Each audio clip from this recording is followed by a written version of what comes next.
Alrighty, let's kick it off. Pitt Athletics season's coming up. We're going to bring in a special guest. We're bringing in the general manager of Pitt men's basketball, the architect of this season's roster, Jay Kuntz. How's your summer been going? You still busy? Yeah, man, it never ends. Like I said, I've enjoyed it. I think I'm myself, and I can't speak for our staff, but I think them as well. We've enjoyed getting the new group on campus and getting things going.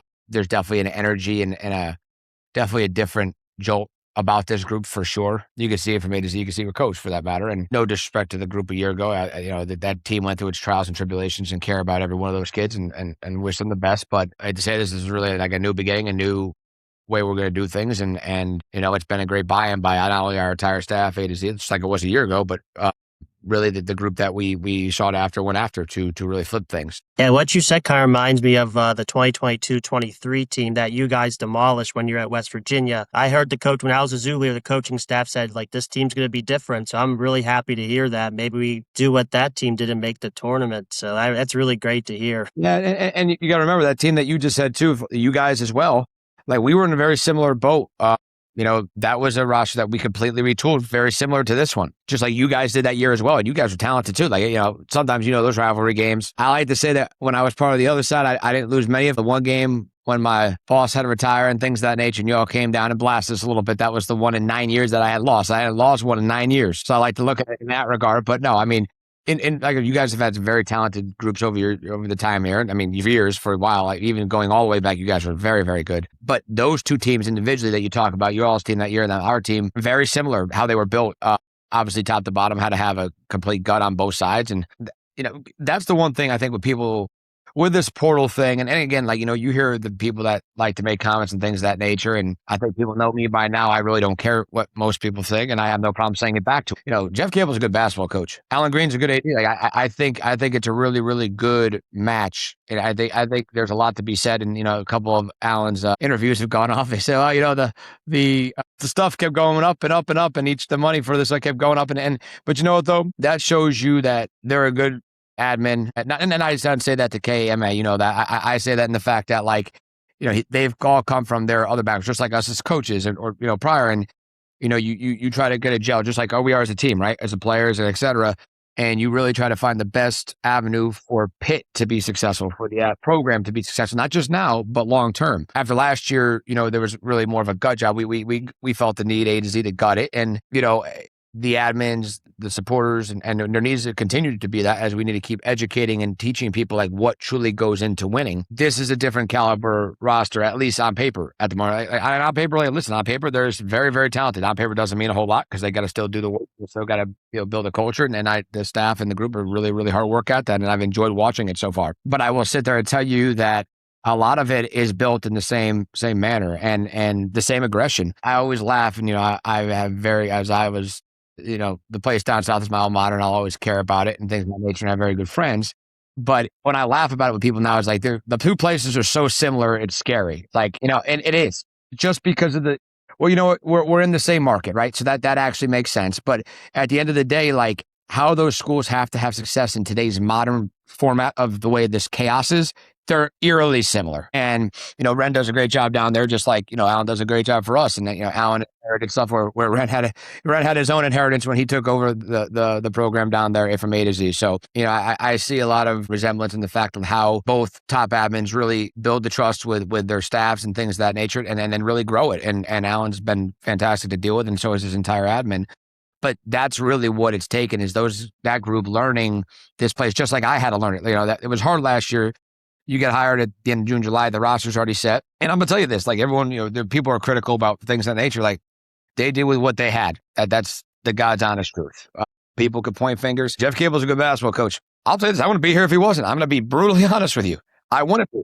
People don't understand. You get what you pay for. And a lot of that doesn't matter what sport it is, it applies to all of them. And that's the ugly truth in today's game. You know how people hate like the old school, like, hey, you guys aren't recruiting high school kids anymore. We don't get to know them for 4 years. And yeah, I get it. Trust me. Like, I understand that. I am susceptible to that same concept. And I do. I get it. But our job's to win. Our job is to win for you guys. And that was the whole thing. Same thing down there is, it's like, we have to understand what niche we can do and find that works well for us to have sustainable success, in my opinion. And I think my job is to continue to prove that this is the way it goes and it wins that way. But I think at Pitt that has to, for so long, you guys had a proud tradition and you guys were very, very good. I mean, we had real wars, which Yeah. those were the hardest games both sides probably play.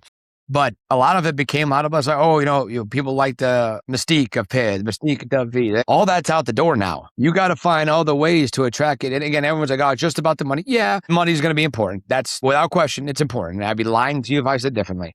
But at the end of the day, the coach, the vision, the different stuff, nuances that you can show that can not help them with visibility, with marketability, things of that nature. All that stuff comes into it. Pitt's a great city, and the university that can speak for itself. The facilities speak for itself. It's having to market every other thing and who you're going up against. That's the same thing as we were in Morgantown, same things like that. They're very similar. So it's been good, but it does it never really ends. We're sitting there. We got a group right now. Most people like to think I'm done with this group. I like to think maybe, as I said to you, when you got a roster from A to Z, it kind of makes you a psycho to begin with. And I think I have that trait to begin with. But for all that, but at the end of the day, you're always looking at ways to improve the roster, improve it not just for now, but for long term. How does it set us up for, it might give us immediate success, but maybe that move helps us translate down the line. And I wouldn't be doing my job if I wasn't continuously looking. And we laugh, the MB's got the trail of two heads because obviously Cape's got to wear all the hats and has to do everything. But, I really have MB still oversee a lot of the high school stuff. He does an incredible job with the rest of our staff, and we're already on to the next year's roster for the most part. Now, that doesn't mean I've closed the door on everything, but for the most part, we've already moved on to next year's roster while also grouping this group and getting this group ready to go to war here soon. So when you're talking about still looking at this year's roster, do we have any scholarship spots left? I know the new I may or may not have one. Shoot, we might not be done yet. We might be getting one of those Jay Kuntz tweets with the random GIF soon. Isn't those kids I mean, listen, I have never seen either people like them or hate them so much when I just don't say anything. I just send out a GIF. I'm like, how can you get that mad? I don't even say shit. It's not even words attached with it. And also in your beginning monologue, you brought up the game in 2023. Do you remember that, nerdy, annoying kid dumping milk on his head after the game? I think I know that person very well. I think I've called you out about it. As I said, I have respect for you, but the milk thing kind of caught me off guard. Listen, I might have had my thoughts and my visions before on the University of Pittsburgh, but I have a lot of respect and care for them as they've been very, very good to me. I've loved working there and almost the year that I've been there, and the people have been wonderful. But I will always say out of respect, the milk thing shocked me, my friend. I was more pissed off that we lost that game. Because like I said, that was the first time in 9 years that I lost to our rival of the North. But, concerning the circumstances, and obviously you guys had a good team. That team was very, very talented. But when I saw the milk thing at the sheet stuff, I said, what on earth? I'm like, we lost to this?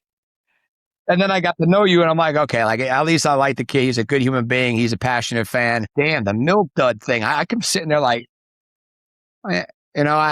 and then I have my friends that I still talk to all the time from down there. The milk guy? I'm like, no, yeah, he's actually a really good guy.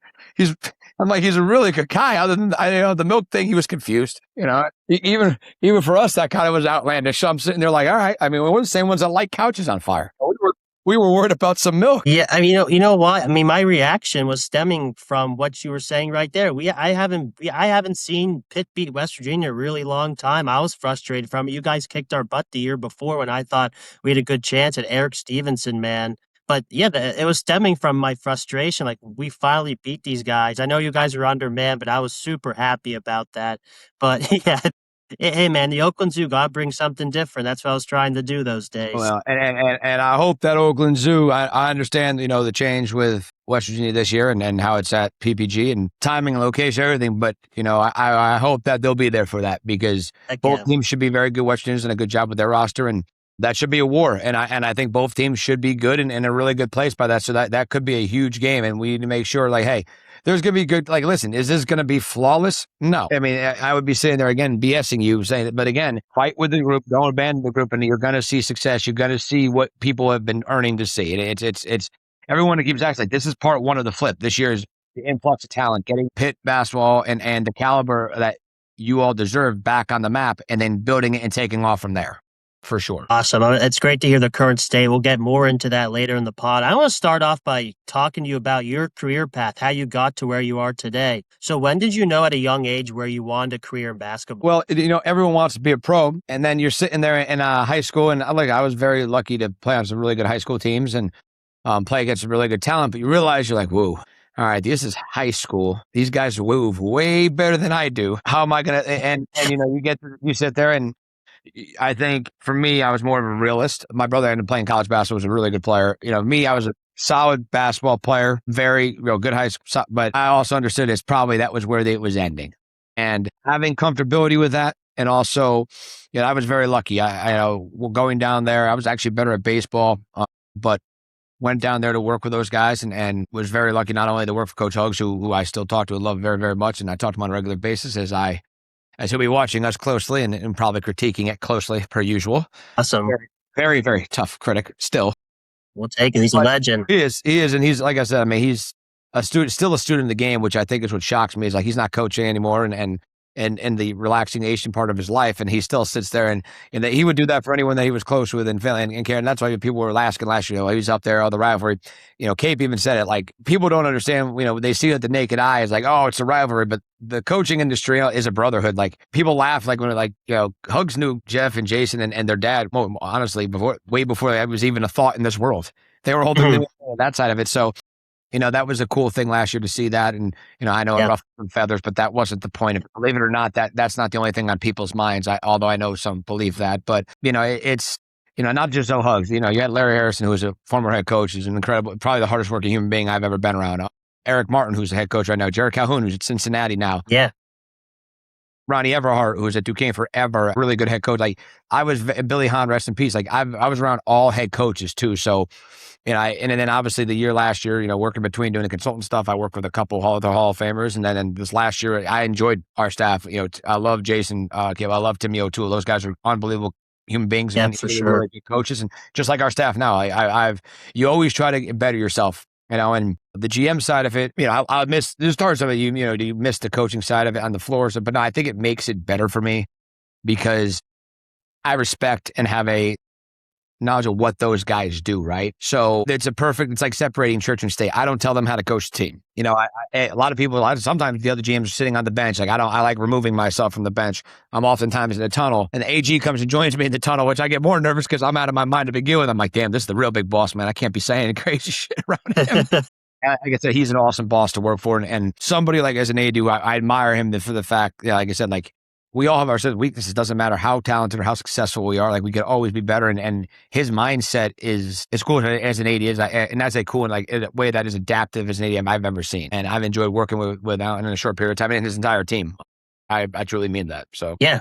Awesome. So yeah, you started out at WVU and you're, I guess, undergrad as a student manager. I mean, we've seen a lot of people start at student manager jobs and end up having great careers in pro basketball, college basketball. The recent big name is Dusty May. Why do you think student managers is such a great foundation to start your career in basketball? Because it's a humbling job that no job is too good enough. From being B work to doing everything from A to Z.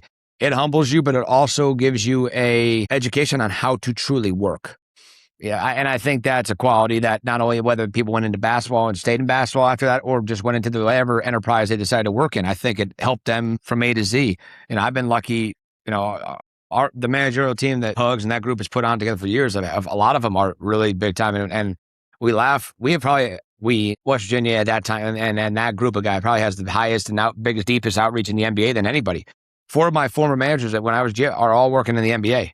2 assistant GMs of the thing. One of them is the head of media. They've done an incredible job, and that's a testament to that coaching staff too, because that staff and put those guys in great situations to not only learn obviously with us and myself included when I learned from them, but also to continue to build those relationships and really be able to be vocal points for these guys going forward, and the success that those guys have had, not just our players, but success is really a testament to those guys for sure. Sure, I knew some of the managers back then when I was there, and they were just such hard workers and 100%. So yeah, I want to talk more about those WVU teams when you're there. I know I'm like a villain of WVU, but I do have a big appreciation of like the WVU teams when I was watching growing up. I love college basketball, so I like watching the Big 12. I think of guys like Jawan Staten, Javon Carter, Daxter Miles, Sagaba Konate, Oscar Deshibwe, Derek Culver, and I'm a Knicks fan, so Deuce McBride. What hand did you have in building these rosters, and what was so special about those players in this era? I would sit there and say, like, the older teams, I was younger then, so I was part of those recruiting stuff, but I mean, recruiting was different then, right? You're in the 2 eras really you talked about was the end of the high school era and then into the portal stuff. So, I mean, the Deuce one is really, really a awesome story. And Larry was our associate head coach. Larry did a lot of the high school and oversaw a lot of the high school stuff. And I told you, as I said earlier, it was one of the, if not the hardest worker I've ever seen. Like, his work ethic is incredible, and obviously very, very good basketball coach. But like I said, when you have that much experience on a roster, you try to I sat there and really was an understudy for not only a Hall of Famer, but 3 other really, really successful head coaches that did a wonderful job, and whether it be recruiting, building relationships, and teaching you the value of a relationship. It's something that even in today's messed up format is still so important. And I could see that, those guys are really similar, like at MB or guys like that have been around a long time, that are excellent coaches, better people. And, I learn a lot from MB still, and all of our coaches on a regular basis, even the new guys. And the Deuce one, I'll touch on that one just because of the fact it was such a wild series of things, how we ended up getting him. So Deuce was a better high school football player. He was supposed to play football, I think, at Ohio State, to be honest with you, as a quarterback. And I think it was a Liz Frank surgery with his foot, and chance he was only going to play again. And Huggins coached against his dad. His dad, Walt, played at Xavier. Hugs being at Cincinnati, that rivalry is, lots of people know about that rivalry. Let's just leave it at that. Crazy. Yep. So just kind of like another Pitt, West Virginia deal, but knew Walt from a long time. And, Eric Martin did a great job recruiting Ohio, as the rest of the staff did, and pretty much said, hey, listen, man, you might not be able to play again, but if you can, you have a scholarship here. And that would have been football. And he did his stuff. He played for, what high school did he go to? He's going to drive. It's not St. X. He's got mad. It was Moeller, right? Is that right? Moeller, yep. Because if I said St. X, he'll kill me. Moeller High School, and ended up not playing football and decided he wanted to play basketball. And Bob Huggins offered him when he probably couldn't play and didn't have an outlook on it. And that's how we got Deuce McBride. Now he's an NBA champion.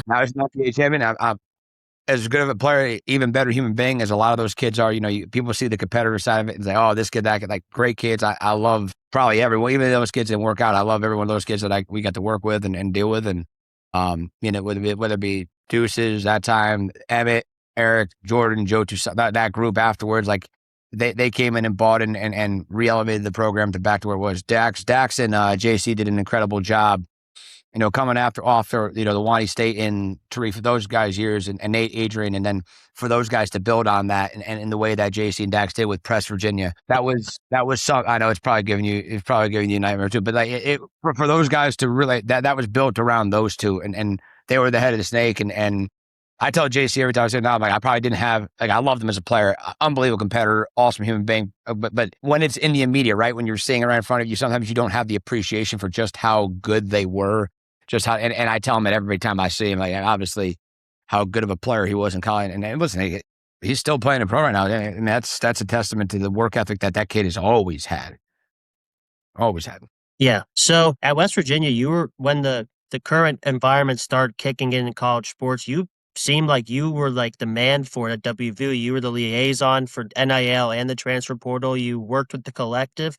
How have you been able to adapt so well to this current environment? Well, I think it's, like I said, I had great leadership and great teachers, building the relationships. A lot of these guys, and even that's the thing now, like, hey, you miss out a kid in high school, right? You got to keep that relationship because you don't know the second time around how it's going to happen. For us, I had relationships with the Bethea side of it, but guess what? MB recruited Bethea, and these guys here the first time, JP, those guys as well. So those relationships and those kind of entry-level hellos and comfortabilities are essential in today's format. And like I said, I was very blessed. I had unbelievable coaches and on Hall of Famer there to recruit to, and that made it easier. But here's the same thing. Like, we have a great program. We have an awesome location, awesome campus. The city's beautiful. We just got to make people understand, the history of that program and where we expect it to be going forward. But again, our expectations and where our resources were prior to last year and a half or so, they have to be very equal. And people have to understand that. It's really easy to point a finger and saying, this guy hasn't done this guy hasn't done that, they haven't won. Well, you need to know everything from A to Z. That's a fact. That's being fair. Not sitting there to make excuses for anybody. I'm not sitting there to try to give you a story to concoct good feelings. That's not, I'm giving you facts. And for where they were at, and I'll say this prior to Alan Green, you could not win. I'm sorry, you could not. And results don't lie for that. I give Cape a lot. Never really make excuses. Doesn't sit there and tell the ugly truth that he probably could have prior. Because when I got the job, Alan and Cape told me to take a deep dive. Look at where they've been at the last few years. I knew the Big 12 stuff. I have enough friends in the Big East still for us being there, and obviously learning the ACC and learning that, where they were ranked, all of that. And I will sit there and tell you they didn't have a competitive shot, in my opinion. Wow. That's my opinion. So, again, but that's the leadership, AG looking for wanting to know those details. No, and again, like that's the tales of a good AD who's learning the landscape and his whole team learning it from A to Z, and then getting his team in place to help not only men's basketball, football, volleyball, who's the catalyst of our department at the moment. I told him it's time for us to give him a hand, give him a little bit of a little show, because they've been phenomenal what they've been able to do. And but again, I will sit there and say this to you, like that's the truth. Like the history of Pitt and the aura of Pitt for so long no longer mattered. They don't care about the history of that. It's true. And people, and again, it's a lot of, it's not just Pitt, it's like that everywhere. Some people were just later to the party and understanding like the pride stuff's got to go out the door and you got to adapt. I'll never forget when I was told I was doing the roster and I was like, nah, I'm good. I was supposed to be on vacation. Hugs was not happy. He said, you're doing it and I don't want to hear you complain about it. I'm like, okay, that's great. I went to a establishment, pulled out a Rolodex and started calling as many names as I possibly could to get some kind of support, because I knew that what we were going to go against, to be honest with you. So kind of learned. So the last season you're there, it was a 23-24 season. We kind of briefly touched on that. You announced your departure from WVU at the end of the season. It was just a tough season for UVU. The Huggins incident, obviously, there's an interim coach. Your roster was pretty depleted. How tough was that last season for you and the program? Something I'll live with to the day I die. I mean, being honest with you, it's hard. It's hard because you can't tell everybody the true stories from A to Z either. And then that's out of respect, just like that other side wouldn't either. But, a place that was my alma mater and I cared that much about. And I mean, quite honestly, doesn't mean I'm better than I'm not, but I stayed multiple times for less money because that was my spot. That was my people. My son was there. My son's mother, like I stayed out of loyalty because that's what that place meant to me. That's what those people meant to me. And that place is special, winning there. And it is, people look past Rivalry for a minute, but they don't understand, like that is all they have in that state. And that means a lot to those people. And there's something to be said about that. And when that failed, I even had a chance to leave and take guys with me that would have personally benefited myself, and I would never do it. It's just not who I am. Those donors, those people that supported that during that tough time and good times before that, you have a loyalty to it, and that's how you're kind of cut from that cloth there. And that's what it's ingrained in you. And that's a special place and a bunch of special people. And that doesn't mean I don't want to beat them. I promise you, I do. That was tough. And again, like it was tough. I mean, poor Josh inherited World War III, same thing with Ren, to that matter. So you could have, it doesn't matter, it's natural and human nature to have your thoughts and feelings of certain things, and whether it impacted you individually, like myself or et cetera, others as well. But when you look at what the whole thing went through as a whole, and it was hard, because where that roster was leading up to that, it was the best roster. I'm not exaggerating. That was the best roster in college basketball, 1 to 15. Our 14 and 15 guy are making hundreds of thousands of dollars overseas right now. And they were walk-ons in this, like they were, and very, very good players. So it sucks that team never got to see the floor, and only a fraction and a percentage of that team got to see it together. And that team, it struggled. It struggled with injuries. It struggled with things that were a lot of times that don't make together. They're talk about, waivers and stuff. It wasn't exactly that either. There's a lot more that went into it that has never really been public knowledge that it's not for me to get into. So, right. But again, tough situation on everyone. I try not to think about that time too often, just because I was so blessed to have so many good years in Morgantown, and it's always about trying to make those people proud. And unfortunately, we weren't able to do that at the end.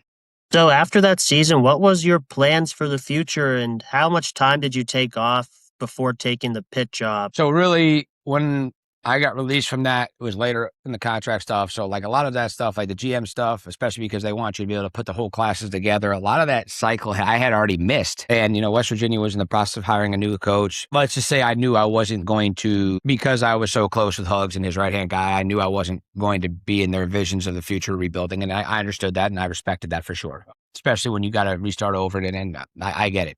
But at that point, I kind of missed the boat on my so-called position and being able to go elsewhere immediately. So I did some consulting stuff and worked with a couple teams with their rosters and other guys I've seen, and was very close last year before I took the job at Pitt to going to NC State.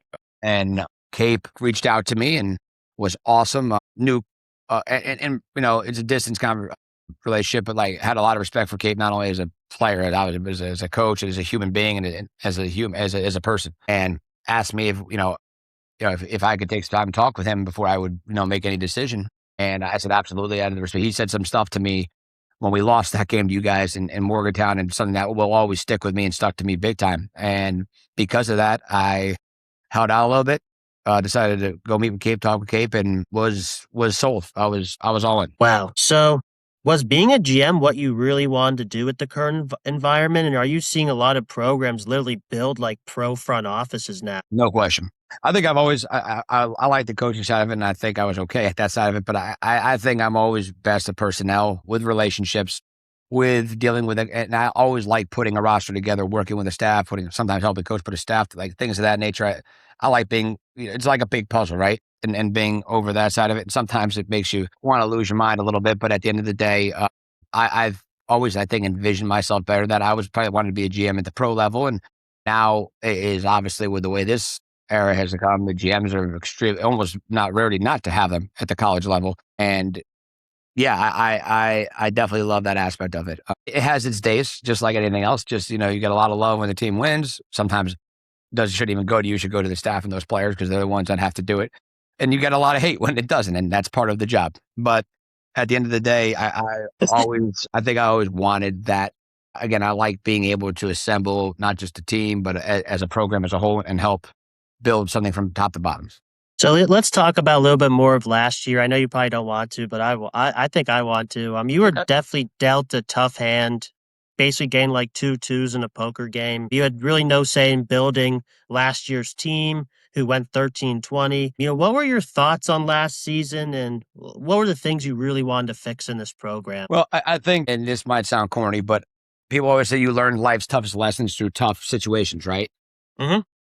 I learned so much, and even though it was not easy, and as we're all competitors, as our bosses, me and Cape, we all want to win. Like, I think some people think we're like, oh, hey, we're okay with losing. And no one's okay, especially when their livelihoods and things of that nature. But it allowed me the time to truly learn the Pitt fan, because you got to remember, just like you said earlier, like, with you guys, like, I had my perspective of a Pitt fan, and was fair or not, that's what a rivalry and that kind of stuff does for you. But at the end of the day, for me, it was more of the fact that I got to hear the casual fan, hear their thoughts on the program, kind of hear like what they thought issues were. And I was able to accumulate my own decisions and own stuff off of what I got to see firsthand every day. And, I will sit there and say this about the group last year.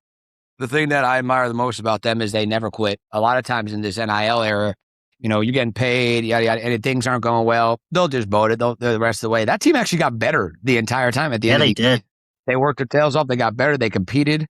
And that coaching staff never quit. When a lot of times it'd be very hard to, but we played a couple of teams that truly quit at the end. And wow, that for me, as somebody who's a GM who has to oversee a program with in that side of it, and I'm sure it probably sent messages to AG too. Like, to see that team get better, to see, it was obviously that we were outmanned. Anybody wants to sit there and pretend like, oh, we were as good or talented as the other teams is a liar. Just being honest. But yeah, but to see the no quit attitude of Cape and then our coaching staff, and how they were never letting any excuses. And listen, like, when we were talking about the roster and stuff of that nature, right? Like, I saw what they were trying to do with the resources or lack thereof that they had. And that's just the truth of the matter. I remember telling me, like, they said, listen, this is the most we've ever gotten. And it's still not, I'm like, this is the most you've ever gotten. I'll never forget it. And I'm like, this is, and that, that's a testament to AG, because AG's and that whole team has gotten our stuff up even higher, and it's getting Pitt back on the map. But when I heard that's the most they ever gotten before, I'm like, wonder why. Like, I'm not, it doesn't take, I'm not like I wave a magic wand around and it's just the truth. Like, I like to think I work hard, and, I like to think it's a vision that I'm solid at what I do. But again, like, Jeff Cable's a good coach. Those guys are good coaches. Like, it's having the resources and having an attitude. Like, why not? Like, everyone says, oh, we're not going to get that guy. Oh yeah. Why not? Like, and I think Cape said that on JJ and those guys' thing, like, and that kind of made me think about it. But he's right. Like, I don't have the defeatist attitude. Like, if you're gonna tell me I can't do something, you're pissing me off to prove to you that I can do it even more. I had an opportunity after this year to go to a blue bloodish program, and I had somebody that was very close to tell me I was a nut for not taking it and staying. And when you're telling me I can't win here, I've watched a full year I unfortunately turned over any stone that I could possibly learn and think, and I know we can win here, and we're going to win here. It's not Heck yeah. Heck we're going to yeah. win here, but it has to be a complete buy-in from A to Z. It has to be people, I hate to saying it, putting up or shutting up, and that's including ourselves for sure. But at the end of the day, if people truly want to get the program back on track, they have to be willing to do everything from A to Z to do that. And if you have those resources, if you have those things, and you're hesitant on it, come meet with us. I'll prove, we have an open door. Like, I think people, that's the one thing I think I'm a little different. I'm a little more outgoing, for better or for worse. But at the end of the day, like, Cape has an open door. Come watch practice. Come meet around us. Like, that's important to us. That's, to my knowledge, Cape's never did that before, where you couldn't tell them, come see people. And, I think that's the stuff is really showing in sport. It's very easy to get a image or a thought about that something or someone really more so than you know them. And I mean, listen, like, me and Kate laugh all the time. Like, I'm like, Kate, I love you to death, but these people have no idea who you even are. And he's an unbelievable human being. And again, very, very good basketball coach. I'm not BS. Like, he's a damn good basketball coach, but an even better human being. Like, Yep.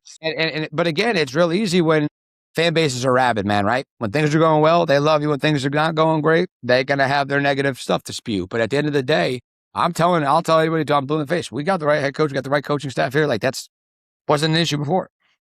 Heck yeah. So let's talk more about those critics. Going up into the offseason, there was a lot of talk about Capel's job. We didn't retain some players. We had a key freshman decommit. Some players. The fan base was really upset. Dude, how were you able? Some players. Just saying it nicely.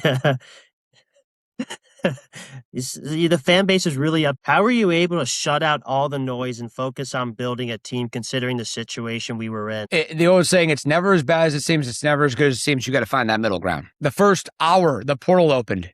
I put out a funny Stone Cold gif, and I had so much hate mail because we had just lost a kid who I still care about, and I think is a good player. But they're like, oh, maybe we should worry about this. I sound like an emoji every, and again, I disappear for months. So, like, people are going to say what they're going to say. The beautiful thing is I have a lot of respect for the Pitt fans. I have a lot of respect, not only just going against them for years, but now getting to know them.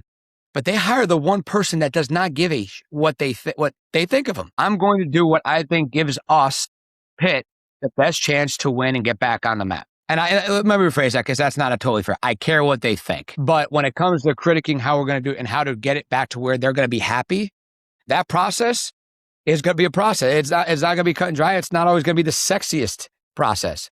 They got to let us do it. And then if it doesn't go well, they could kill you. And if it does, then they can apologize maybe. Probably not. But, they weren't, I didn't hear them complain too much after we started getting certain guys. That kind of quieted down. Heck yeah. That kind of quieted down a little bit. And that's not being arrogant or cocky. I'm having a little fun saying that. But no, I mean, the whole thing is sometimes you have to understand it's a marathon. It's not a race. Sometimes you're going to have to wait things get down the line a little bit. Maybe like the last thing that we're considering doing. But we'll see. Maybe that might make some people happy too. So what were your biggest focuses in the transfer portal? What were the things you really had to address to get us in the position we want to win? I think we had to get more talented right off the bat. More athletic, length, things of that nature that really can translate well to this league. I thought, yes, we were outmanned when it came to talent and things of that nature, but in so many different areas as well. Athleticism, a lot of these teams, how many times, listen, we're lucky. We have a good five. We have a couple of good guys that could play the five, but really, how many teams do you see with a prototypical five anymore? The back-to-basket big? You don't, because that's not the modern game.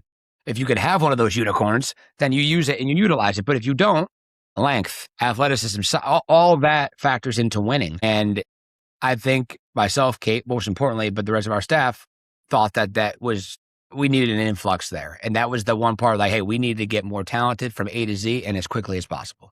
That was the point of emphasis for sure. I also want to bring up, I had a lot of friends who were just so mad about when the offseason started, everything was happening. And those same people are actually feeling pretty good now and optimistic about what's going on. So I thought that was quite hilarious how you were saying, I don't care what you say. I'm going to do what I think is right. And I saw a lot of people I'm very close with. You really changed people's minds. But like you said, this is just first step of the process. We got to play the games and actually win. No question. And again, like I said, There's going to be games. There's going to go like everything else. There's going to be games this year that we should win, and probably there's going to be games that we probably should lose.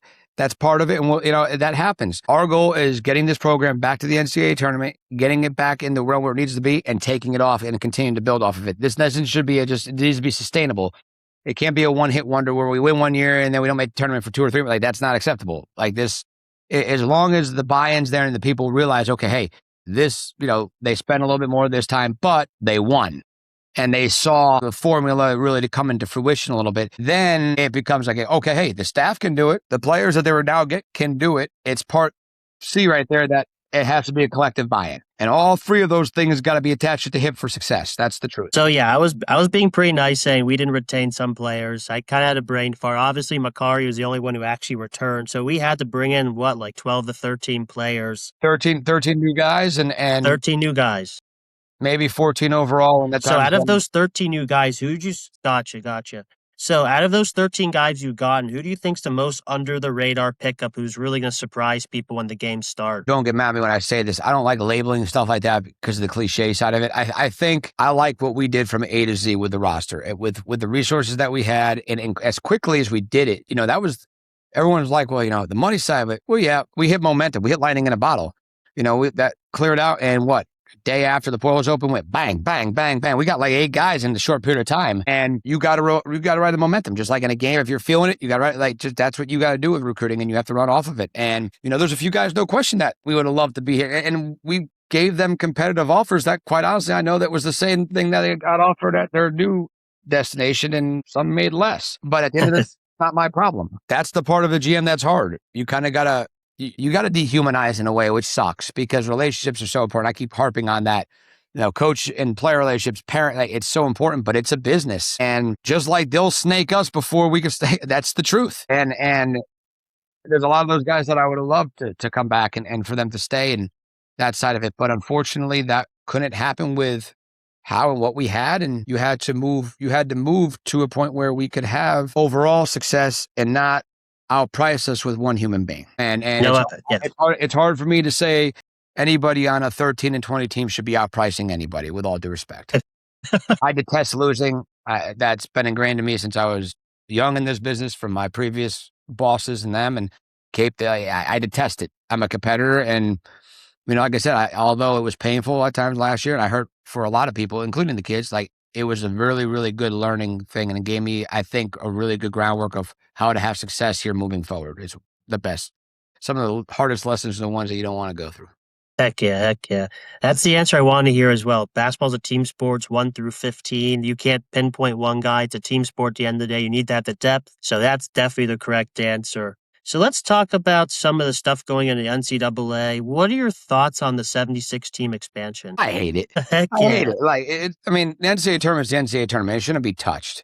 I know they want to get some more of the mid-majors and stuff in, and that's all great and grand, but it's not like the college football playoff where it's different. And the NCAA tournament is, I always say, it's a unicorn. Leave it alone. Don't touch it. And that's what we're going to go to next, 90 something. Come on, enough is enough. 60 plus the first 4 in, that was good enough. Yeah, for sure.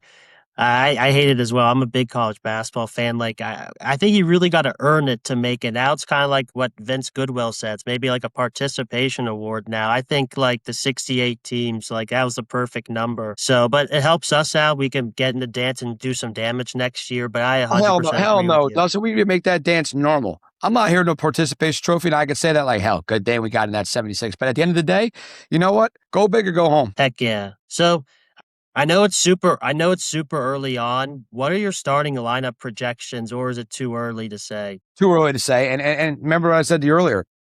I separate church and state. I'll give recommendations. I'll give what I think, but that coaching staff is there to coach the team. That is their expertise. They're very good at it. I watch them daily, and I have every trust in the world that they'll come up with what they think was the best to give us the best chance to win day in and day out. We have a lot of versatility on this roster, a lot of guys that could play different positions, and I think you guys will see that throughout the year. I think it's a more well-rounded roster where there's a lot more coverage, and God forbid, we don't ever hope there's no more injuries, but let's be honest, with y'all's history of injuries, and then yes, the sport in general, you got to try to do your best to plan for it and accommodate it with the resources that you had, and I think we did that as best to our ability that we could. So I want to talk about a little bit about the non-conference schedule. I really like what you guys did. We have a game against Butler. We have the game against Penn State and Philly. We're playing Missouri, the ACC-SC SEC ACC-SC Challenge. That was a mouthful. Yeah, get We're going to Fort Myers, playing the DePaul, Oklahoma, and I'm saying off the top of my head. And we're playing Villanova at home. So what and you was got West the Virginia too. how did I forget about that? How can you So forget it? what's your opinions on the non-conference schedule? It's challenging. It's definitely challenging. But I like the way that we went about it. And a lot of times in a year that you need to win and you have results, you're sitting there like, okay, let's make it a little easier. But no, like I mean, the way that the tournament stuff works, and you're seeing you challenge yourself in the non-conference, but also in the conference. I like it. I like the fact that we're not going to back down from anybody, and I think that Heck says yeah. that with that schedule for sure. We got guys that a lot of people really, really wanted and coveted, and we ended up getting them, and we're going to go at it like we believe that we can win. Heck yeah. So I'm gonna finish this off with two questions. The one is, so you're a WVU grad. You talked about this like you were a WVU Mountaineer. You went there for school. You worked there for most of your career. Now you're in like a really crucial point in your working at your rival school. You're the architect of the hated rival, trying to be revived. Have you had thoughts about that? And like, how have you been have you been able to adjust to it? Still having a 5-year-old son, his mother living down there. I don't know if I'll ever truly get adjusted to it, but I tell people, listen, like I enjoy working at Pitt. I do. I enjoy the people. I enjoy the fan base most of the time, except when they attack me at 3 a.m. when the portal opens. Well, before we've had a chance to do anything. But no, there are parts where you catch yourself and you're like, man, if you had told me this how many years ago, I'd be like, yeah, okay. But again, you take it for what it is, and it's a great opportunity for a program that's got a rich history, and we owe it to the fan base. We owe it to the alums that play before this guys to do right by and get their program and their beloved spot back to where it needs to be. And I look at it as an opportunity. I get to work in sport and in college basketball. That's people that are really that are teachers, that are firefighters, that are cop and things that work at like stuff that I get to coach a game and work on a game. So I'm very blessed by that. And at the end of the day, rivalries aside, it's a great program that has a rich tradition that we could build off of. And that's my goal. And then if people have a problem with that, they could kiss my ass. Hey, let's go. So I wanna finish this off with one more question. Even as a Pitt fan, I have such a big appreciation for Bob Huggins. He's just an absolute legend. I feel like Pitt and West Virginia, didn't he brought back the basketball rivalry, and I really appreciate that. So what has Bob Huggins meant to your career? Everything. Not only as a boss, but like a second dad, somebody that you get. Obviously, I'm very blessed to have great parents and things of that nature, but someone in my profession that, it's not just coach, but that whole group of guys that you could always call and run ideas off. But Hugs, even with him getting older and some of the battles that he fought, he's always there for me, and I will always love and appreciate that. The man deserves his flowers. The man deserves his flowers down there. Some people often forget that, and that breaks my heart to see people act like he didn't revive that program and elevate that Heck program yeah. the levels that it never would have without him. And I'll say that clearly, and anyone has a problem with that, I reiterate the same message I said earlier.